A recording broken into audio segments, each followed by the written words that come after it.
Hey guys, Trevor here with Full Circle Music Academy. If you want to improve the levels in your tracks, or you find that certain sounds or tracks get lost in your mix, and you also want your song to sound good everywhere, then you'll want to know how to mix in mono. So let's talk about why, and let's talk about how. So here we are in a Logic Pro 10 session. I'm going to tap the X key and it pulls up the mixer. So let's talk a bit about mixing in general. This will explain why mixing in mono is beneficial. So one of the jobs of a mixing engineer is to create space in the mix, clear up any competing frequencies. It's making sure every sound can be heard clearly and bringing out the best of every sound. So a lot of those techniques include panning, like this electric guitar right here. It includes compression, a bunch of other effects. It can be distortion, limiting, things like that, reverb, delay. Also EQ, adding and taking away frequencies. So those are a lot of techniques that you can use to make your mix sound like it has more space, that it's bigger, that there's kind of more going on and there's more space. The biggest thing is panning like this. So as you see here, this guitar is placed about halfway to the left. So a majority of that sound is going to sound in your left ear. Right here we have another electric guitar that is placed halfway in the right. So a majority of that is going to be in the right. Here's where mixing in mono comes in. If there were frequencies, and these were the kind of tracks that need to be very clear from each other, panning as they are here is a very good technique because it separates those sounds from each other. Mixing in mono comes in because if we put this in mono, these channels are no longer that far away. This one isn't over here in the left, this one isn't over here in the right. It lays it right on top.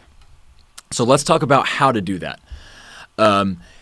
If you have a hardware interface that has a sum to mono button on it, that's going to be the easiest option. I know Steinberg makes the UR28M.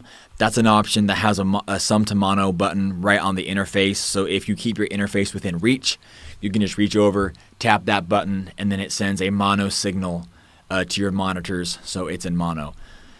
If you do not have that feature, no worries. We can come right over here to our stereo out, and we can use the gain plugin. So I'm going to show you how to get there.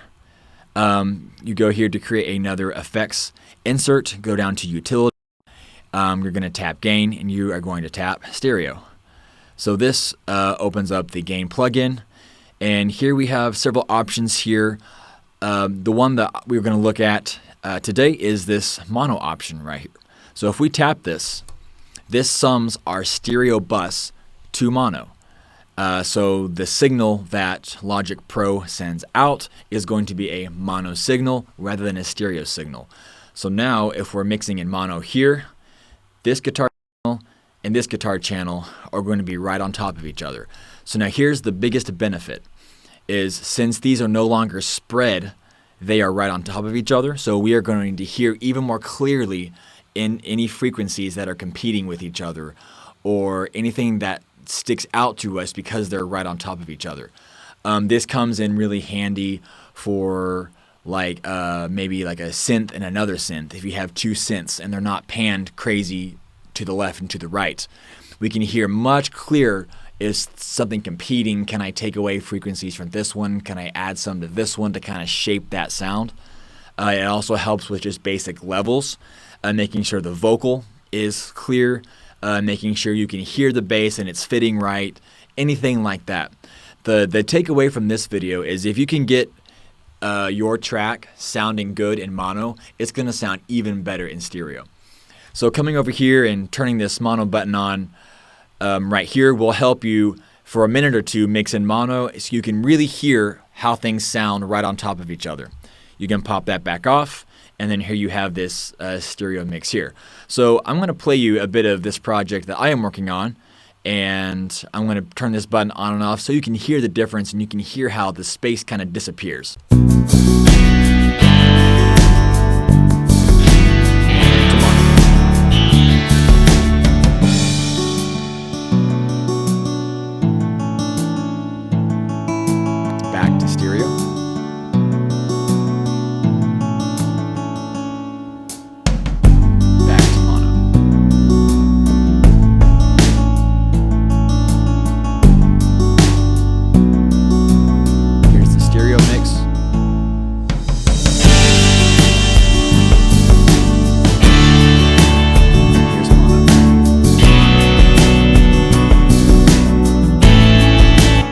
So you can really hear a difference whenever that is turned on and off. So I hope this helps you in your mixing journey, and I hope you're able to use this in your next project. The nice thing about this trick is you don't have to be an expert mixing engineer. If you're just checking a song demo that you threw together and you want to make sure that it sounds clear and it sounds just a little bit better, try this technique a few times and to see if that doesn't help, at least with just levels, to see if something needs to be louder or something needs to be a little bit softer. That will help you, I think, achieve kind of a better level and a better cohesive mix that way. Thanks for watching this video. I hope you found it helpful. If you did, please like it and consider subscribing to our channel. We will be posting educational videos every week, so if you hit the bell below, you will receive notifications every time we upload a new one. And as always, please feel free to leave a comment about your thoughts about the video or any questions or ideas you have. Again, thanks for watching, and I will see you in the next video.